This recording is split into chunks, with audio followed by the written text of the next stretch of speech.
네, 골드 디렉터 신디입니다. 이렇게 강의하는 자리가 사실 저 처음이에요. 그래서 많은 실수도 있을 거고 부족한 부분도 있겠지만 잘 들어주셨으면 좋겠습니다. 저희 팀에서는요. 이 리셋을 설명할 때 이 리셋 파일을 활용을 하고 있어요. 그래서 제가 이걸 여기 내용을 담아서 PPT를 만들었거든요.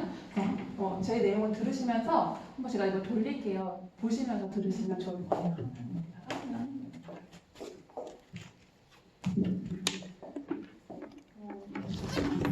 더 주실 거잖아요. 사실 이 내용 다 강의가 끝나고 설명드리려고 했는데 이 파일이 혹시나 필요하신 분은 따로 이야기해 주시면 뷰티풀에서 해주신다고 제가 들었어요. 그래서 한번 신청해 주시면 구입하실 수 있으실 것 같아요. 가격은 따로 안내해 드리도록 하겠습니다. 리셋 다 해보셨죠? 해보셨을 거라고 생각됩니다. 한번 생각을 해보면 우리가 해독, 디톡스라는 말은 우리가 흔히 좀 많이 들었던 단어인데 유산화에서는 이런 해독, 디톡스를 같은 의미이지만 다르게 리셋이라는 말로 표현을 하고 있습니다. 정의를 한번 읽어보면요. 기능의학 또는 예방의학 관점에서 인체 내에 축적된 독소를 제거하는 것이라고 해요. 여기서 독소가 뭔지를 한번 확인해보면요. 활성산소가 우리는 사실 숨만 쉬어도 나이가 들어가는 과정 가운데 활성산소는 어쩔 수 없이 우리 몸에서 생기고 있어요. 그리고 각종 약물은 우리 병원에서 처방받은 약 안 먹을 수 없잖아요. 그래서 각종 약물을 통해서도 독소가 축적이 되고 있고 그다음에 우리가 천연으로 먹고 있는 과일이나 채소 이외에 우리가 먹고 있는 식사에서 외식을 해도 마찬가지고요. 먹는 어떤 조미료 같은 거에서 화학 첨가물을 먹기 싫어도 사실 실제 먹고 있죠. 그리고 실제 독소가 가장 많이 축적되고 있는 것은 지방이라고 해요. 그래서 축적되고 있는 것은 장기에, 혈관에, 내장 지방에 이렇게 축적이 되고 있다고 생각하시면 될 것 같습니다. 독소가 생기는 이유는요.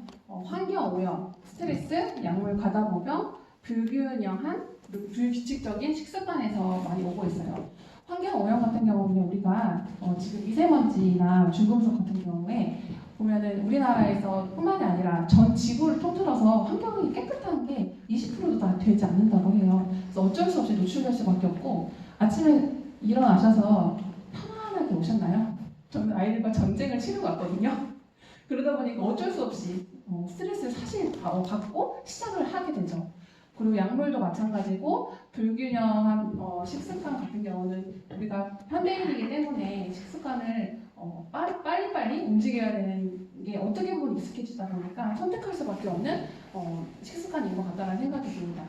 우리가 지금 대표적인 증상들, 그러니까 독소가 우리 몸에 있기 때문에 나타날 수 있는 증상들을 크게 나누면 염증성 질환, 되나요? 염증성 질환, 그리고 순환계 질환, 영양 질환, 내장 질환, 피부 질환, 여성 질환, 뇌 질환, 이렇게 기타 질환으로 크게 이렇게 증상들을 볼 수가 있어요. 염증 질환에서 보면은 거의 이게 염자 들어가는 질환들인데요. 제 사례를 좀 말씀드리면, 전 이 페이지에서는 저희가 사례, 지금 제가 겪어왔던 모든 사례들을 사실 짚어서 설명을 해드리고 있어요.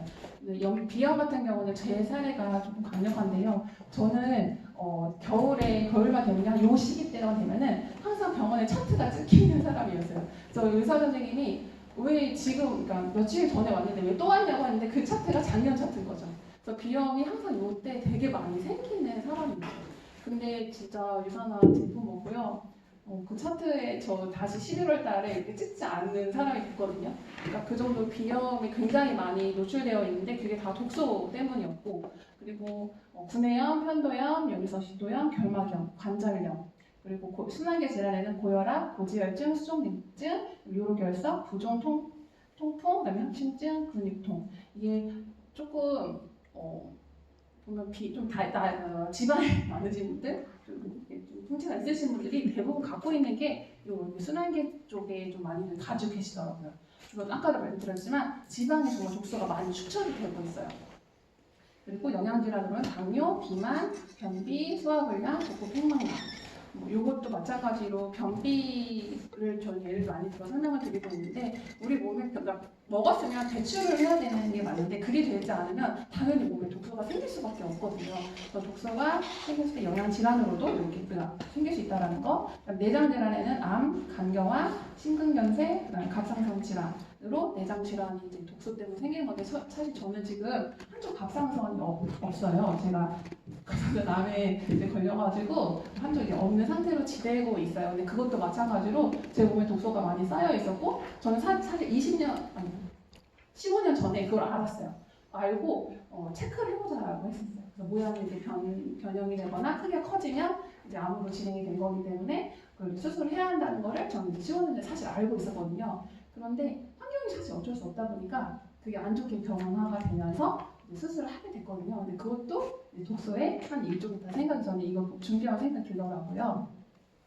그리고 피부 질환도 마찬가지로 건선, 아토피, 여드름, 기미, 주근깨 또 독소의 일종이고 그다음에 여성 질환의 불임, 생리통, 그다음에 자궁근종, 임신성 중독증도 마찬가지인데요. 제가 리셋을 하는 사례들 많이 만나보면은 여성분들 중에 생리통 없어진 사례는 굉장히 많은 것 같아요. 그러니까 생리통 있으신 분들은 그냥 붙잡고 그냥 리셋 꼭 해야 된다고 얘기할 정도로 리셋의 어떤 가장 큰 효과적인 부분은 생리통을 왜 완화가 아닐까라는 생각이 들었어요. 그리고 뇌질환에는 치매, 불면증, 기억 강퇴, 그 다음에 기타 질환의 편두통, 이석증은 어지럼증이죠. 만성 피로, 안구 건조증. 우리가 정말 어쩔 수 없이 이렇게 노출이 되고 있는, 그러니까 환경 오염이나 스트레스, 이렇게 약물은 어쩔 수 없이 이렇게 어떻게 독소에 노출될 수밖에 없는 환경 속에 우리 현대인으로 살아가고 있지만 우리가 조절할 수 있는 건 오직 음식밖에 없다라는 거를 한번 더 강조해드리고 있습니다. 체중 감량은 일종의 해독 과정이다. 해독하는 과정이 필요한 미네랄, 비타민 물론 항산화 영양소를 평소보다 많이 섭취해야 한다라고 이 책에서 이야기하고 있어요. 이 전문의가 얘기를 하고 있는 거거든요. 그런 부분들을 한 번 더 강조하고 그다음에 리셋 변화에 대해서 설명을 드리고 있습니다. 우리는 리셋을 하게 되면은 독소 배출이 돼서 독소 배출로 인해서 최상의 컨디션을 경험을 하게 되죠. 이게 가장 큰 변화 중에 하나라고 생각이 듭니다. 그리고 우리 몸에 있는 기능들이 훨씬 더 기능의 역할들을 감당할 수 있게 되죠. 그러다 보니까 원활하게 대사가 이루어지고 그러면서 기초대사량이 증가하는 경험들을 하게 되는데요. 60대 이후에 나이가 드신 분들이 기초대사량 올리기가 사실 굉장히 어려워요. 그런데 제가 제 파트너분들 중에 한 명이 되게 어르신분들한테 리셋을 전달을 많이 했어요. 근데 그 중에 가장 큰 변화는요, 몸에 체중이 확 줄거나 사실 그런 것보다 기초대사량 늘어나는 것들을 수치로 확인하는 경우들이 굉장히 많이 있었거든요.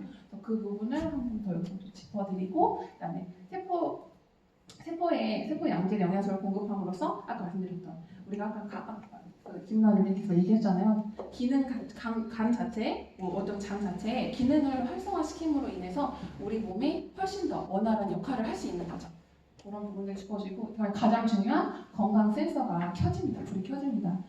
사례를 말씀드리면은 커피 믹스 매일매일 드시는 분들이 리셋하고서 커피 믹스를 못 드시겠다는 분들도 계시고요. 그다음에 어떤 분은 라면도 못 드시겠다는 분들도 계시더라고요. 내 몸에 필요한 것이 무엇인지를 조금 더 예민하게 받아들이고 내가 선택을 할 때 조금 더 건강한 쪽을 선택한다라고 생각을 하시면 될 것 같습니다. 우리 다이어트 식품에서 선택할 때 가장 중요한 부분들이요. 우리가 식사 대용으로 선택하는 경우가 굉장히 많이 있는데 이 뒤에 라벨지를 보면은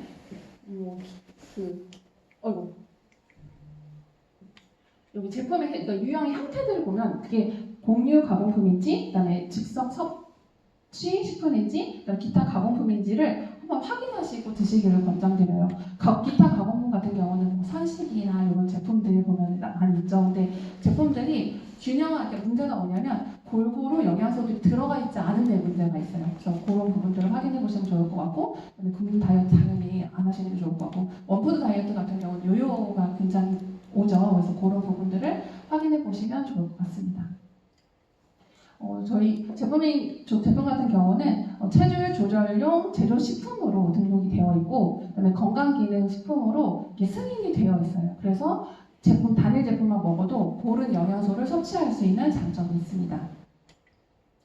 리셋 다이어트의 특징은요. 이건 저희가 사실 규정한 게 아니라 세계보건기구에서 WHO에서 식사 다이어트 할 때는 이거는 꼭 지켜야 돼라고 권고한 사항에 대해서 다시 한번 짚어주고 있어요. 그래서 칼로리는 200에서 300칼로리, 그다음에 단백질 같은 경우는 12g, 그다음에 식이섬유 같은 경우는 5g을 지켜서 다이어트 할 때는 먹어야 된다라고 권장을 하고 있죠.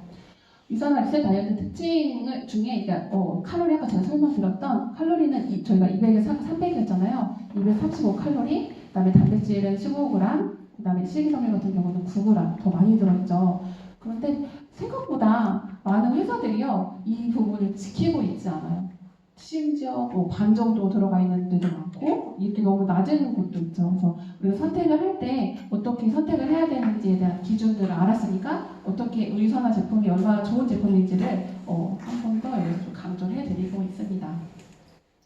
유산화 리셋 다이어트의 또 특징이 GI 지수가 낮은 제품이에요. GI 지수가 혹시 뭔지 아시는 분 혹시 계실까요?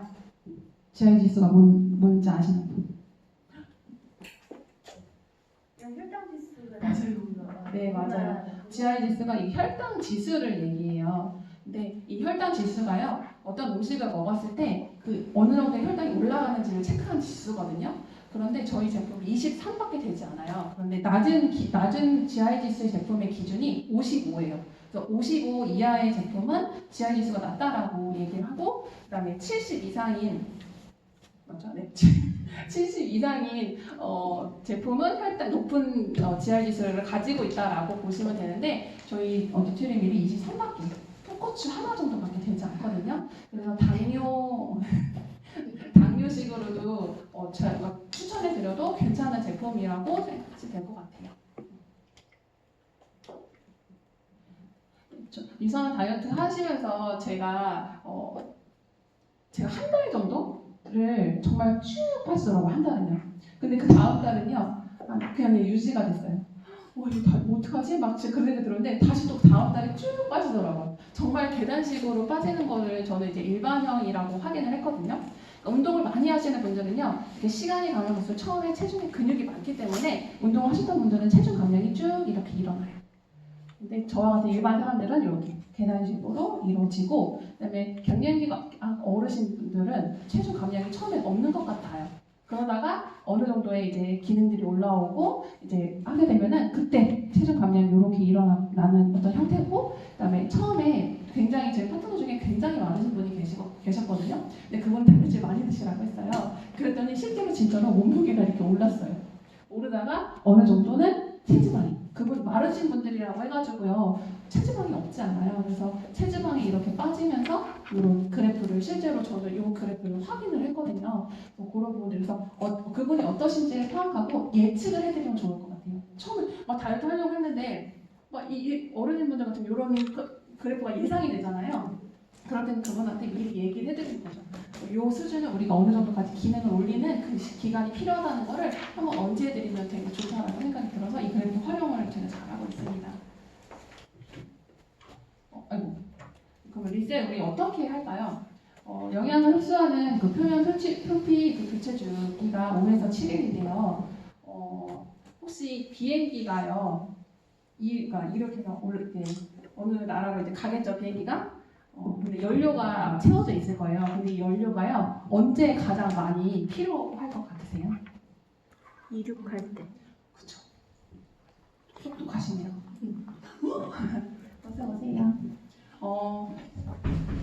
이걸 제가 왜 말씀드리냐면요. 처음에 어느 정도까지 올라가는 그 고도에 이른다고 하죠. 그 고도에 오를 때까지 가장 많은 연료를 그러니까 에너지를 써서 거기까지 올라간다고 해요. 저는 그 기간이 이 리셋 1단계 단계는 아니다라는 생각이 듭니다. 그래서 이 기간이 5에서 7일 정도 내가 지금까지 썼던 거, 아까 말씀해주셨던 것처럼 그만 고인물을 버리고 내가 원하는 그 기능까지 올라오는 데까지 5에서 7일 정도, 7일을 권장을 하고 이 기간에 저는 약속을 받아요. 정확한 시간에 알람 걸어서 먹는 거, 그리고 충분하게 자는 거, 그리고 수분은 적어도 2리터 이상은 먹기를 약속을 받고 진행을 하고 있습니다. 그리고 2단계 때는 세포들이 이제 건강해지고 이제 어느 정도 수준에 올라왔다라고 보시면 되는데, 이거를 어찌된 건 목표가 다 다이어트이시기 때문에 다이어트에 원하는 목표치가 있으세요. 몸무게. 나는 여기서 한 뭐 5kg를 뺄 거예요, 6kg를 뺄 거예요 있으면 거기가 될 때까지 원하는 체중이 될 때까지 이 2단계를 유지하시기를 권하고 있습니다. 그리고 내가 원하는 몸무게가 됐을 때 나는 어떻게 보면은 정말 관성이 되게 무섭죠. 그 관성이 있지만 그래도 내가 원하는 몸무게에 이르렀을 때 이걸 유지하고 싶다라고 하면은 한 단계, 그러니까 하루 한 끼 정도는 유지하는 이거를 3단계를 유지할 것을 권하고 있습니다. 우리 제품 중에 어떤 제품으로 리셋을 하는지 제품을 한번 안내해 드릴게요. 헬스팩 하나만 먹어도 살 빠지시는 분들의 경험담이 있어요. 세포를 일단 기초 영양이 세포를 클린해주고 독소 배출에 도움을 주고 체지방 감소에 도움을 주기 때문에 헬스팩 하나만 먹어도 체중 감량했다는 사례가 있고요. 우리가 먹는 어떤 체중 조절 식품 밥 대신 영양밥을 드림밀로 먹고 거기 단백질 추가해가지고 드시게 되면은 우리가 단백질을 많이 먹어야 연소할 수 있는 힘이 생기고 지방을 태울 수 있는 힘이 생겨요. 그래서 단백질을 추가로 반드시 드셔야 합니다.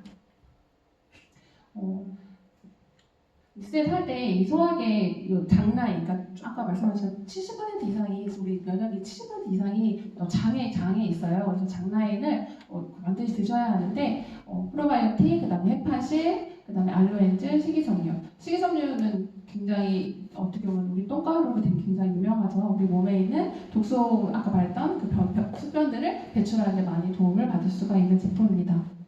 그리고 쿠키논 30 같은 경우는 칼로리 대사 우리가 실질적으로 그냥 평소보다는 2배 이상의 칼로리 소모를 에너지 대사하기 때문에 도와주거든요. 그래서 다이어트 하시는 분들은 쿠키논 30을 많이 추천을 해드리고 있습니다. 그리고 바이오메가 같은 경우는 저는 이제 그렇게 사실 설명을 드려요. 그러니까 그 혈액에 있는 찌꺼기들을 이 바이오메가가 부시는 역할을 하는 거고 이 부셔졌으면 그 남아있는 혈액에 있는 것들을 화이버즈가 끌어내기 때문에 이건 반드시 드셔야 되는 것 중에 하나라고 이 바이오메가를 그렇게 또 설명을 한 번 더 짚어서 드리고 있습니다. 지금부터 이제 사례 발표를 한번 해보도록 하겠습니다. 이분이 30대 초반이시고 이분이 어떻게 보면 딱 보시기에 보면은 처음과 라인이 좀 달라진 거를 확인하실 수가 있으세요. 근데 이분이 딱 보면은 한 6주 정도 지금 잘 보이시나요? 10월 5일에 시작해서 11월 16일이거든요. 근데 한 6주 정도 됐을 때 나온 어떤 데이터예요. 체중 감량 되게 이상적이거든요. 체중 감량이 이렇게 감소했고 골격근이 이렇게 상승했어요. 체지방은 또 떨어지고 체지방률도 떨어지고 지금 내장지방도 이렇게 6에서 3까지 떨어지고 기초 대사량이 이렇게 올라간 어떻게 보면은 다이어트의 가장 이상적인 그래프거든요. 그래서 우리는 이렇게 다이어트를 할 수 있도록 운동하지 않더라도 그렇게 식사하시는 것만으로도 도움을 받을 수 있다는 것을 한 번 더 짚어드리고 있습니다. 여성분 같은 경우 저는 저희 우리 권현 스폰서님 페이지가 나왔을 때는 이분이 몇 살인지를 몇 살처럼 보이세요? 라고 한번 여쭤봐요. 그러면 여기 이제 40대 초반이라고 되어 있기 때문에 40대 초반이라고 생각할 때 어떤 사진이 40대 초반인지를 한번 더 물어보거든요. 그러면 비포가 지금이 40대이시고 이 비포 때가 30살, 30대라고 말씀을 드리면 다들 진짜 많이 놀라시더라고요. 그리고 이 사례는 근육량이 오히려, 그러니까 몸무게는 오히려 더 줄어 있어요. 그런데 몸무게가 늘어있는 이때가 훨씬 더 좋아 보이죠. 그 이유는 근육량은 정말 이 정도밖에 되지 않아요. 그런데 지방은 이렇게 덩어리가 크거든요. 같은 1kg인데도 불구하고. 그래서 이 사례를 하면서 우리는 근육량을 늘리는데 오히려 더 집중해야 되는 부분들을 한 번 더 강조하고 있습니다. 이건 뷰티풀에 있는 이번에 다이어트 챌린지 사례예요. 근데 진짜 저희가 비포 애프터 사진 찍기가 사실 민망하기도 하고 잘 이렇게 없는데 저는 이 사례를 보면서 느꼈던 건 진짜 비포 애프터 사진 하나 찍는 것만 해도 사진 사업이 잘 될 수도 있겠다라는 생각이 들 정도로 너무 사례가 너무 좋더라고요. 이분도 마찬가지로 좀 적나라하지만 이런 사례들을 이렇게 가지고 있어야 되겠다는 생각이 좀 많이 들었어요. 이분도 마찬가지고 이분도 28일 만에 체지방률이 4.8% 이렇게 감량한 거를 좀 확인하실 수가 있는데 좀 뒤에 보면 저희 남편 사례가 나오거든요. 저희 남편도 28일 만에 한 5.1% 정도를 뺐어요. 근데 실제로 정말로 5.1% 때 정말 화려하게 되게 다르거든요. 근데 28일 만에 그게 가능합니다. 이분도 이거 네. 깜짝 놀랐네요. 제 남편이요. 진짜 깜짝 놀랐네요. 되게 민망하네요. 그러니까 이 사진 전에 사진 하나가 더 있어요. 날짜를 보면 7월 8일이고 7월 29일이에요. 요 한 21일 정도 차이가 있죠. 근데 요때 한번 요만큼 더 나왔던 것 같아요. 근데 한 일주일 정도 리셋을 하고서 사실 찍은 사진이어가지고 조금 아쉽긴 하거든요. 근데 이렇게 차이가 분명히 나는 실제로도 보기에도 그러다 보니까 그 시간이 나중에 지나보니까 너무 아깝더라고요. 분명히 똑같이 주어진 기회였고 똑같이 주어진 도구였는데 어떤 분은 활용을 해서 이걸 활용을 하고 성장을 하고 있었고 그냥 어떤 분들은 그냥 시간이 그냥 흘러가신 분들도 계시죠. 그래서 회사에서 주는 어떤 도구들을 잘 활용해서 성장하는 우리 더올릭 리더님들, 리버런스 리더님들 됐으면 좋겠습니다. 네, 마칠게요. 감사합니다.